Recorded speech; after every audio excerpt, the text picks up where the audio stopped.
Now let's talk about recruiting. What kind of employees do you want? What kind of employees do you have now? Can you make some adjustments? You know, when it comes to employees, they're the most important part of your company because they are the face of your company. Some people may only have an employee for a few months. Doesn't work out, they move on. But did they cause any damage in between the couple of months that they are working for your company? And so it really comes back to you, the hiring person, the hiring manager, the owner of the company, because when it comes to recruiting, you know, the question is how can we find and keep the best employees? How do we find and keep these employees? And it all starts in the beginning. The process of when you're looking for an advertisement that you're going to put out there, or if you're searching on LinkedIn, that might be better. And I'm always suggesting to snipe a target. You know, when you're using a sniper, you're looking at a specific target. So do you know the perfect roofing employee that works for your company? You know, how do you snipe or go after a specific employee? It's through a niche ad. So if you're writing an ad, you want to write an ad that actually talks about not only the full description of what this job is. A lot of times maybe an owner or a hiring manager will leave some information out because he or she knows that you know, some employees may not want that job if they knew how hard it really was. But you should mention all the hard stuff. Yes. Why? Because that means that you're narrowing it down to a niche type of person, right? This person that reads this ad knows what you're going to expect of them. It's like, well, why did you respond to an ad if you're complaining 2 weeks from now? And that's something you have to think about. So you want to actually make sure that what you write into that advertisement, that you're going to be able to focus and not get a bunch of people. I mean, would you rather interview 40 people and then find out that maybe, you know, 30 of those people aren't really fit for this work? Well, how much time did you spend? How much money do you make an hour? How much money do you pay your hiring manager per hour? So like, who's eating up all that expense? You are, as the business owner. And so what you can do is, instead of throwing a big net into the water, you use a hook, right? You don't want to catch a bunch of fish. You want to catch the right fish. And so a targeted ad, a snipe type of ad, a niche ad, that way you can find out which employee that responds to that ad, it's going to be the right one. So think about how you want to write that ad and put a bunch of information in there that will dissuade the wrong kind of employee that you don't want, and yet will excite the right kind of employee. And it'll save you a lot of time, it'll save you a lot of money. And now it's time for the interview. Now, how can we make interviews go more smoothly? We want to start the interview by setting the right expectations. We want to explain to them, we want to have transparency from the beginning about your company, and we want to ask questions, do an overview of what is expected from this company, and then start using some questions. So what kind of interview questions would you have?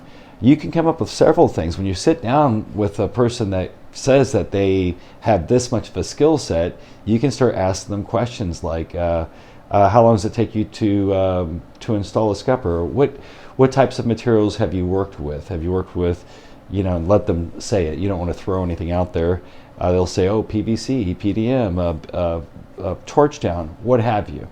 And then go into some details about those. If you're the roofing business owner, you probably know some good details, but start seeing how they look when you say the word scupper, or have you ever put in a riglet before, you know, or what sort of termination do they prefer and why? And so when you have some exploratory questions about their skill set, then you can in the interview you can prove what kind of skill set they have. Here's a really important one, and I've done this for years. But if I'm hiring someone, I have a lot of pet peeves a lot of pet peeves of certain things that employees do that get on my nerves, right? And it's like, this should be common sense, but let's face it, a lot of things aren't common sense. A lot of things have to be taught. And so in your interview, it's a perfect time to have a list of your pet peeves. Now, you don't tell them you have a list of pet peeves. You don't mention to it as pet peeves, but you can sit there and say that a lot of the guys will do this sort of thing. We found, in roofing, some of the guys will decide that they can go over and do something like this and not inform us. And I mean, would you ever do such a thing like that? And they'll say, oh, no, I would never do that. So, well, that's good. Because if we ever catch you doing that, we will fire you for that. That is a firing offense. And the reason why you do this, and you'll have your own list of pet peeves, I'm sure you do.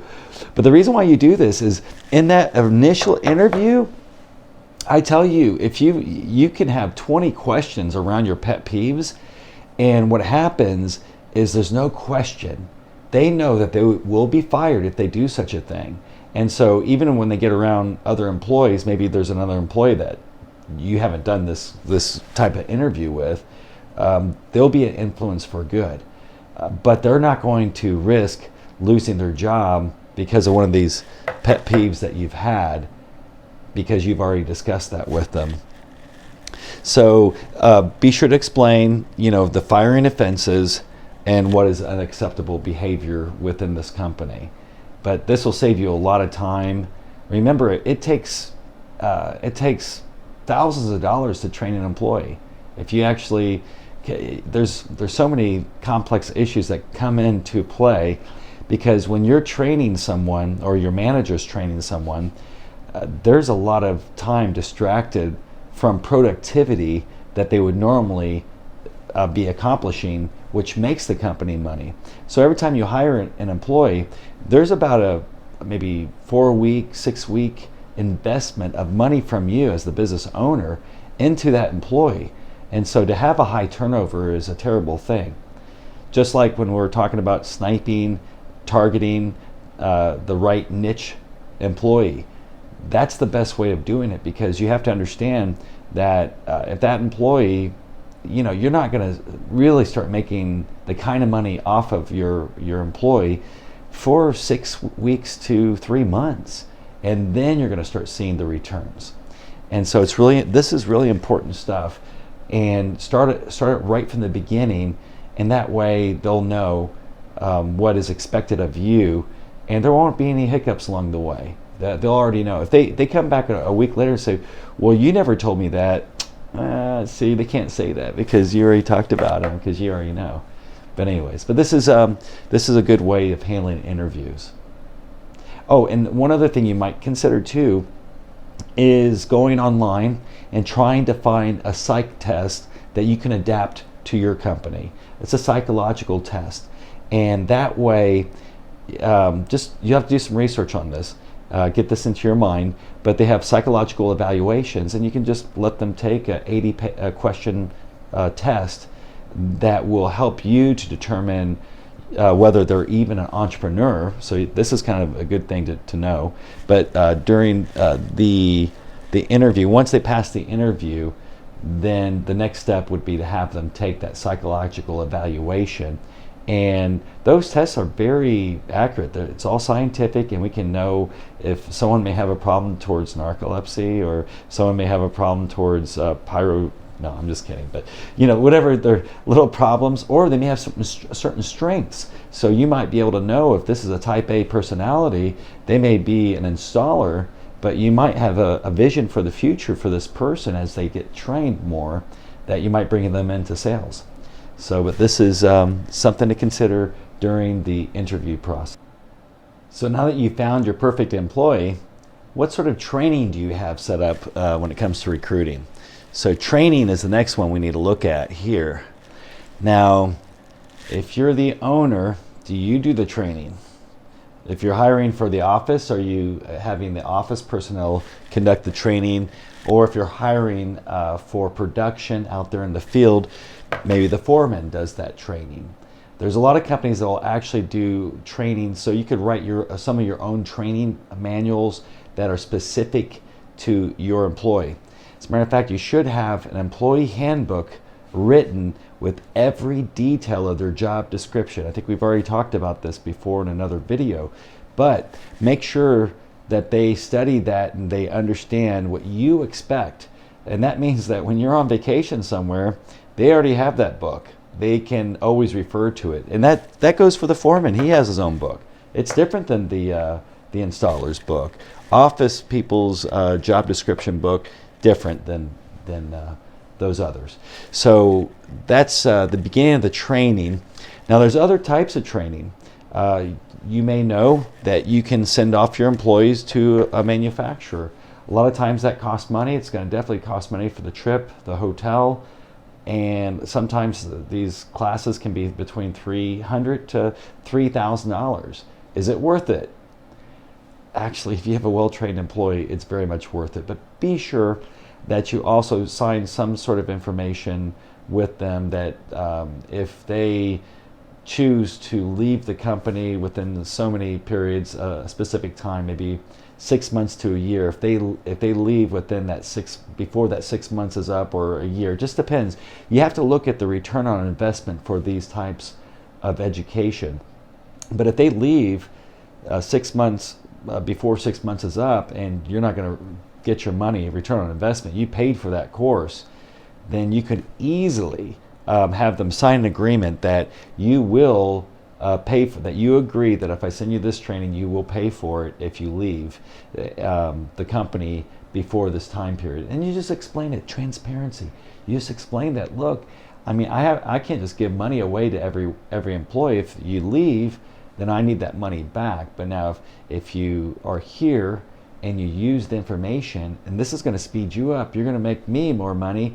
So that means that you can make more money. But the beautiful thing about this is that you'll pay for yourself. And if not, if you leave early, then you're not paying for yourself. Is that not fair? You can always ask those questions too. Is that fair when you're talking to an employee? And the truth is what you're saying, what you're explaining to them is fair. But they just don't know because they haven't ran a company before. So we have to explain these things. A lot of times they don't realize how much money you spend. It's like, wow, it looks like the boss is making all this money. And it's true, the company's making all that money. The boss may not even pay themselves when things are slow. And employees don't know that, do they? So manufacturer training seminars, same thing here. I mean, there's a lot of seminars out there that you can go to. If you're not doing seminars, you should probably do, just as the owner, at least 1 to 4 seminars a year. And seminars are great because it gets your mind thinking about things.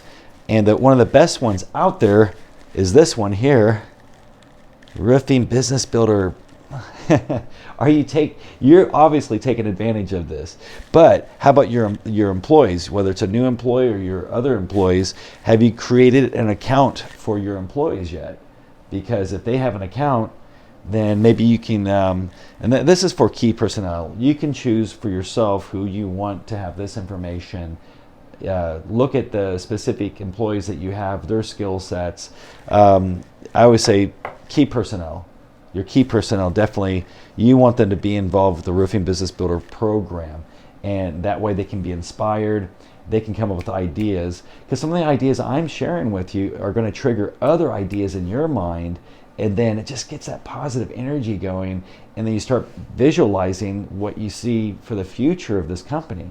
And if you have chosen your employees correctly, then they bought into your company. They're proud to be a part of your company. They don't want to go anywhere else because they love your company. And we're going to talk a little bit more about that in just a second. But for your key personnel, you can tell them, you can get them an account set up on Roofing Business Builder, and then have them work on it. They can come into the office early, and maybe a couple hours early, and work on it. You know, we should all be studying at least 2 hours a day. You as the roofing business owner, you should be still, and I'm sure you are. That's what we do. We sit down and we analyze the latest, the greatest. We study, and we have to be the person that really truly knows our art. And so we want to transmute that sensation that we have for ourselves into our employees.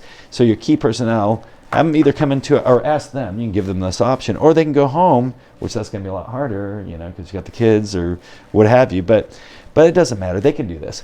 They can go home and maybe take the account that was created for them and work on the seminars for a couple hours in the evening. They can work at their own pace. So this is a part of the training. You should have a training program set up for your employees, not just the new ones, but even the ones that you already have, but especially for the new ones, you should have a training program. So now let's talk about how to keep our employees, which that now leads to employee retention.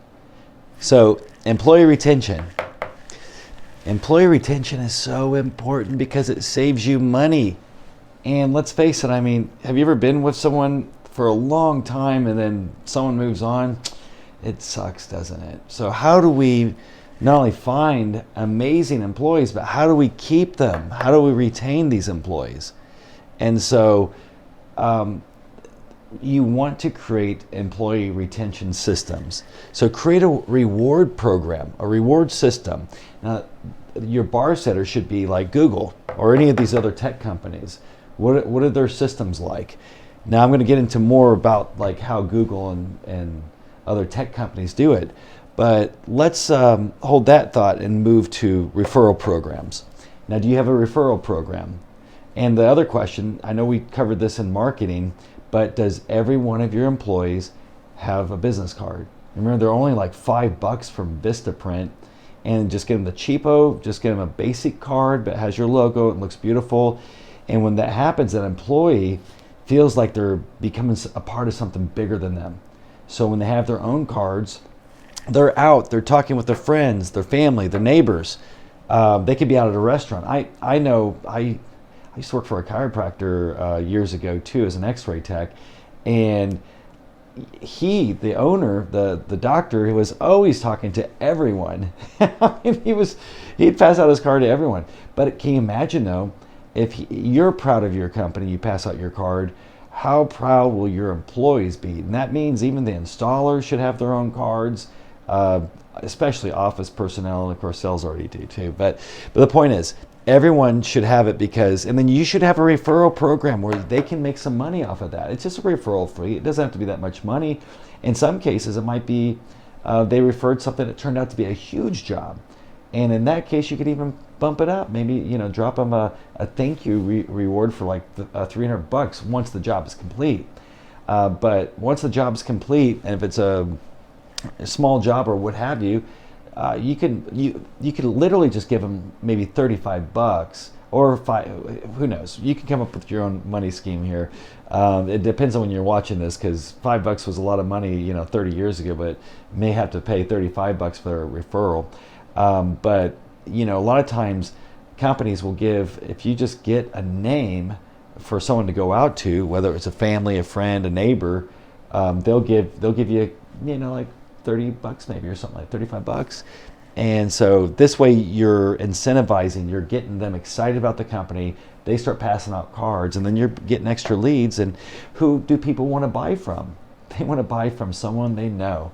And if this is their family member that's working for you, or their friends, it's someone they know. If you're at the restaurant, who are they gonna? If the waiter, the manager there knows them that well, they're gonna want your company to win the bid. So even if you come in there and your bid's not exact, or you're not the winning bid, a lot of times because they know your employee, then they're gonna call you up and say, hey, make a few adjustments here, and this is where we're at. So have a referral program with real money and personal business cards. And here's another idea too, is you know how it is when you get to a certain level and like you win at one level and you're like, yes, now they always give you rewards or something like that. So when it comes to the business cards, you can, once you have employees that have really done really well, and you can tell them, set this up to where they're gonna say, hey, tell you what, but you're gonna start out with these just regular business cards, But if you become really good and you're starting to benefit the company and you're always on time and you can have like give out also like plaques at like once a month. If someone's done something really well, you might come up with different categories explaining that if your employee gets to work on time, no mistakes, they don't get in trouble with the foreman, then you can have some sort of contest where, like the employee of the month type of contest, and whenever they win it, all you got to do is get on your computer, design a certificate, print that out, buy a $10 frame, put it in a frame, and give that to them. Guess where they'll hang that frame? Sometimes in their bedroom. They'll put it somewhere, and guess what they're thinking about? They're thinking about you. And they feel like they got acknowledged for their value. And in life, that's what people really want, is to be acknowledged for the value that they're giving. And the reason why people don't stick around is because a lot of times they feel undervalued. So when you give them cards, when you give them a plaque at the end of the month, give them a plaque at the end of the month, make sure that everyone gets one once in a while, though. Every employee should have a certificate of saying, job well done, thank you so much. You can find the smallest things. And, one of my, the book that I wrote, years back, I even said that, it's like you can always compliment someone on something. Wow, you combed your hair today. You brushed your teeth. Yay. Always look for the good. Compliment your employees on the things they do well. And that way, if you're going to tell them that they're not doing well, be sure to always tell them something they did well, then say that I need you to work on this. This was a bad mistake. We can't have this at the company, but you're still a valued person. I see the value in you, because remember, everyone wants to know that they have value. And then remind them of what they did right. So it's always a commend, then recommend them to do the right thing, talk about the problem, and then commend them again.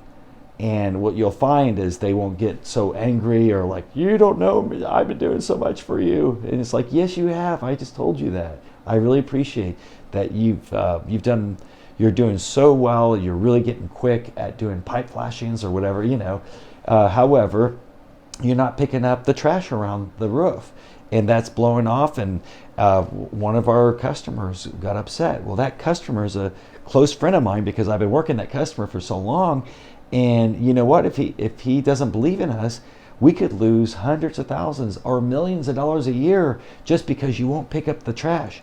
But don't forget, you're really good at those pipe flashings, and I know your value, and I know that if you can do a pipe flashing that well, you can start picking up your trash. Just put it inside your apron as you go. When you snip your edges, put it in your apron.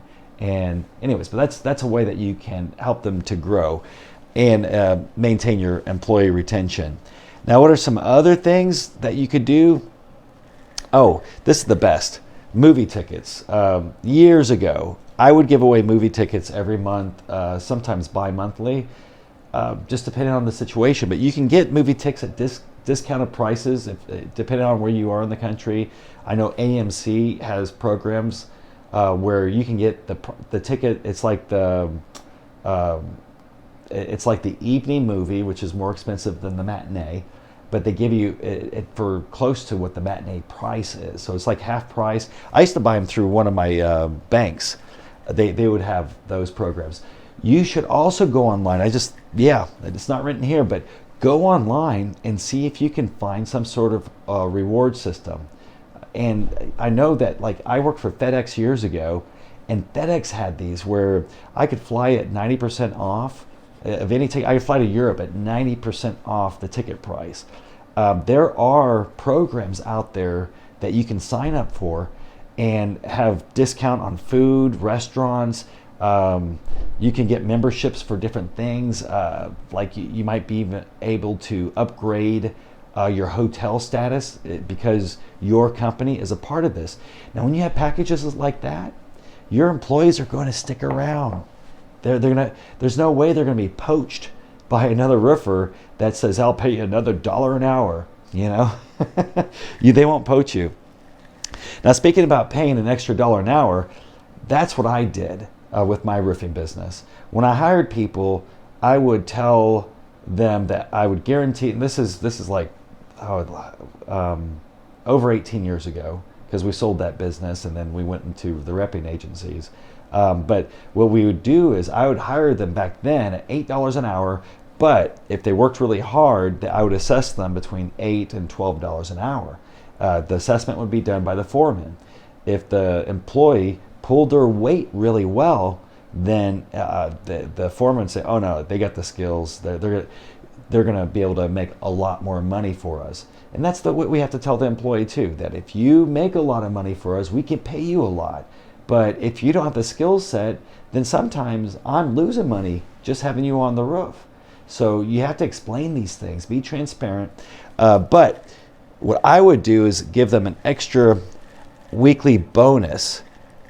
If you're working 40 hours a week and I give you an extra $1 an hour, that was only $40 back then. So nowadays you may have to do $2 an hour, right? So if you're hiring them at 12 to 18, if they do a really good job, you could pay them 18, but then you hold back 2 of it. So you start them out at $16 an hour, and then at the end of the week, if they were on time, they didn't do anything stupid, if they're exemplary, they get the bonus. Now you could afford to pay them that anyways, but the point is this way it's something that incentivizes them to they're like, oh my God, I'll pay, another roofing company says, I'll pay you an extra $2 an hour. It's like, I already get an extra $2 an hour, as long as I'm a good employee. So, but they won't be able to poach them. And there's a few other things I'm going to show you that will help to prevent poaching. But these are 2 big ones. Is there any way that you can offer stock shares in your company, shares of stock of your ownership? And you don't have to give away very much of your company, but if you give away a partnership to the company, partnerships, this is a very wise thing. So if you own your business, you talk to your accountant about it, or your lawyer, and what they can do is set up some sort of thing where it's not like they own any major share of the company. You don't give away your company, but you give away a certain part to where they can actually call themselves a partner in your company. And these are your key members, or shares in the company to where they can feel like they have some ownership. And so say if you go to your lawyer, your accountant, or your CPA, say, hey, look, you have to do this through your lawyer, your business lawyer, but just say, how can we set up something to where I can give away a small, and you just take like 1% of your company and split it up, and then you give a little bit of that ownership to the company, to your key employees.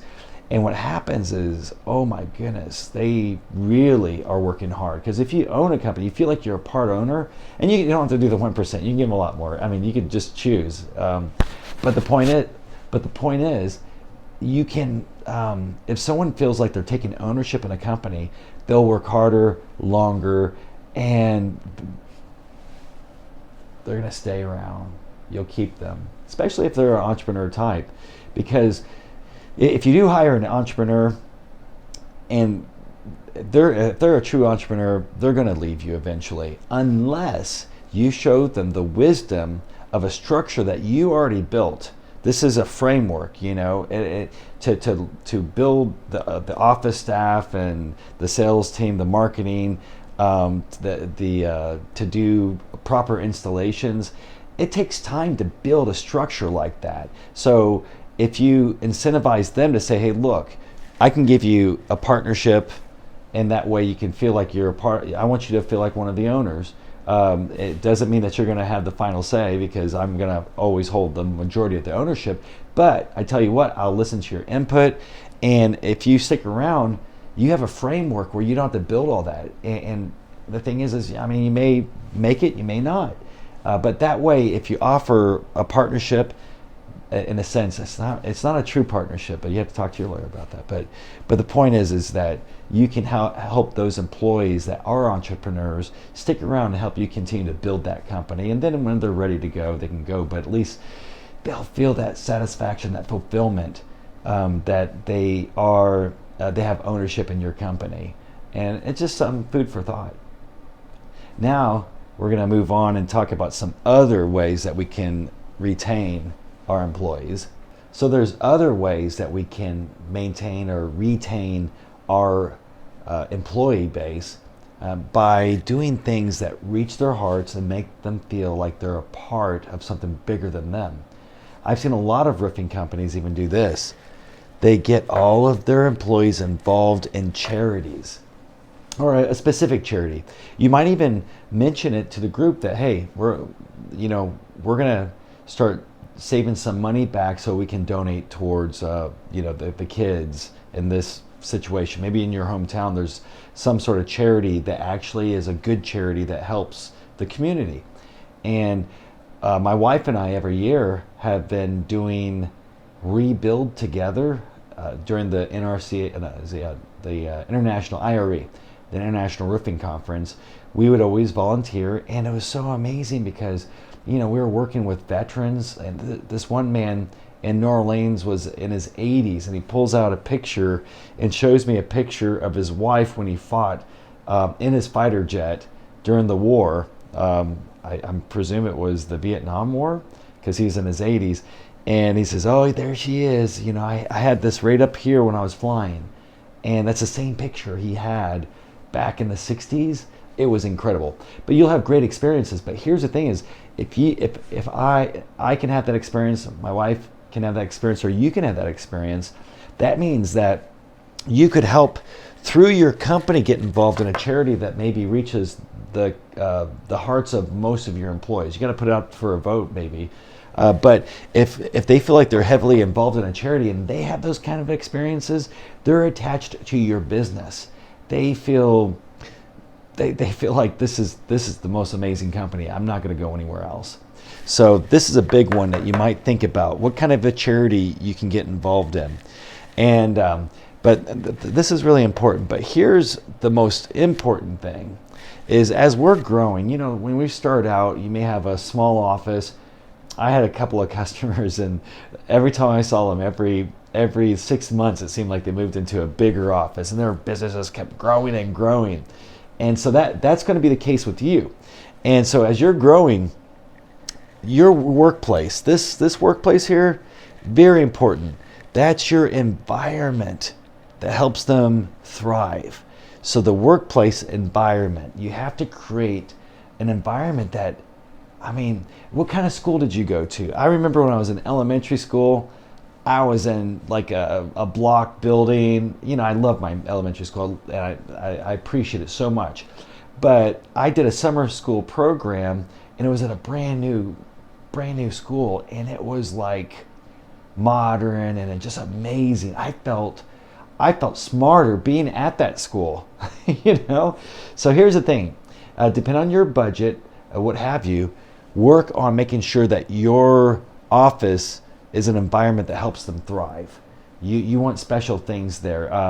If your building is just full of wood panel, it might be time to bring in the employees. You can remodel the office on the weekends, some evenings, but put together a plan. And I know it's gonna be hard, but there's slow times in this industry, and so.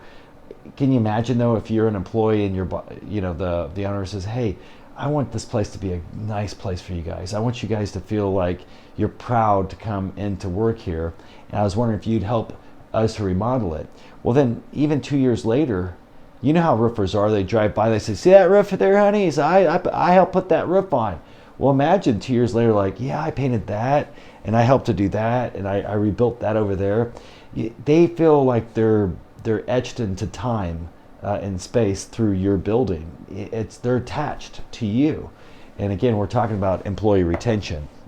So think about remodeling your office if it's not a place that you feel is really helping them to thrive, because you want to be proud of that place. And the next thing I wanted to talk to you about is, this is an idea. I used to take my employees out to lunch at least once a week. And they would always look forward to that. And that one alone would keep them from ever going to work for someone else, because like, I can't go to work for you. I love where I work, because that one meal once a week, You should have free food Fridays, and you can either call a local food trailer. It seems like in every city now, amazing gourmet chefs are just got that entrepreneur spirit, and they open up a food truck. And you can call some of these guys. Sometimes they're really slow. Ask them what day is a good day, but try to get Friday because you want that excitement at the end of the week. Plus, it makes them maybe speed things up. You may have to play around with it because some employees may take advantage of the opposite direction, where it's like, I didn't want to go to work. I just want to go and eat that food. But you got to go out on Friday, work your ass off, and then come back and get a free meal. But you can do a food trailer. You can do delivery. It's not as good, because it can get cold if the crews come in at different times. You could even have hire a pit master to come over and cook it, for you. And then these last two are really amazing. Ping pong table at your shop. Have enough space for a ping pong table. These employees will, come in after work or whatever. You don't want to, you'll know what to do. And that's remember I was talking about Google, the bar setter, you got Google, and other tech companies.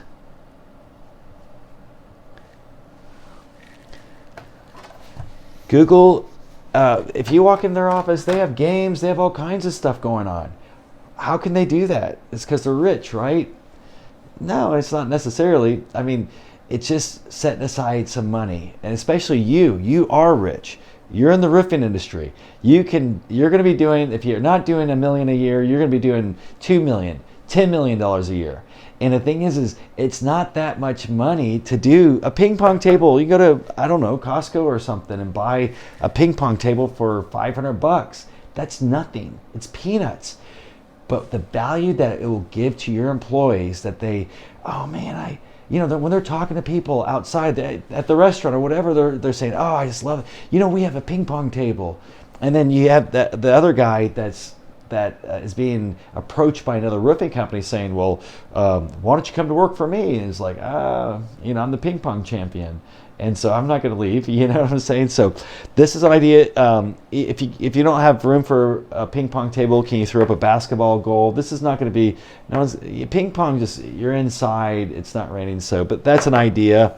I know people have done the basketball goal. Look at this idea here, arcade room. How many of us growing up played Asteroids and Defender and Pac-Man and Donkey Kong? You could have a small rec room in your office and have an arcade, and it feels neat. But before you get the arcade, this may be the best idea for you right here: an in-house coffee shop at your roofing place. So I know it sounds crazy. I don't want to give enough space to do something like this. But do you know, when it comes to retention, people will talk about your place. And when I say coffee shop, I mean go out and get a legitimate cappuccino maker, an expensive coffee machine, but get an automated one. I use Miele. It's M-I-E-L-E, Miele. So, but it's less than $3,000, and it'll make perfect cappuccinos. But build a little bitty bar and have a coffee shop, put some couches in, and then send them register them so that they can have their own account underneath your company through Roofing Business Builder. And then while they're drinking their coffee, they can take their courses, they can learn, they can grow. Have them read the NRCA manual in your coffee shop. Doesn't have to be that big. But these are the kind of ideas, because that's what Google and other tech companies do. They make it an environment where people thrive. They become innovative, and it's not that expensive. Again, bringing your employees in, a little bit of wood, you can slap something up, paint it. You can do things on a budget, on a shoestring budget. So these are some ideas, but the main objective here is making sure that an employee loves where they work. They have their own cards. They when they think about you, they talk about you to everyone. When you get them the movie tickets, if you give them movie tickets while they're at the movie theater, who are they thinking about? They're thinking about you.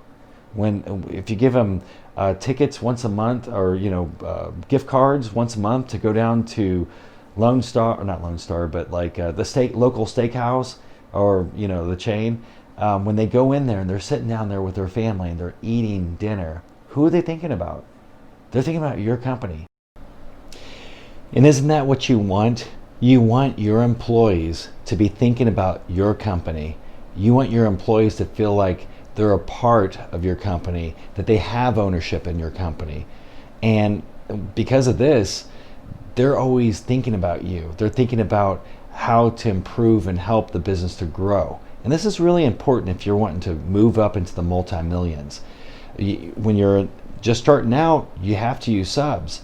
But eventually, you get to this point where you start designing a system to where your employees have a safe environment to work, that they love it, they talk about you everywhere they go. And these are the techniques that I used in my own personal roofing business during that 15-year time. And they're also the techniques that I help to teach other roofers that have grown into the multi-millions. So the sooner you implement these things, the sooner you're going to see employees sticking with you, following you, feeling like they're a part of something bigger than they are.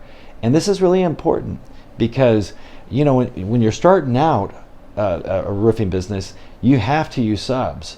But as you scale, you're going to have a lot of employees. You can still use subs when it comes to extra work that has to get done, but it's where you're going to make your money and grow into the multi-millions is through having recruiting really high quality people to work for you. And these people are going to be friends of yours.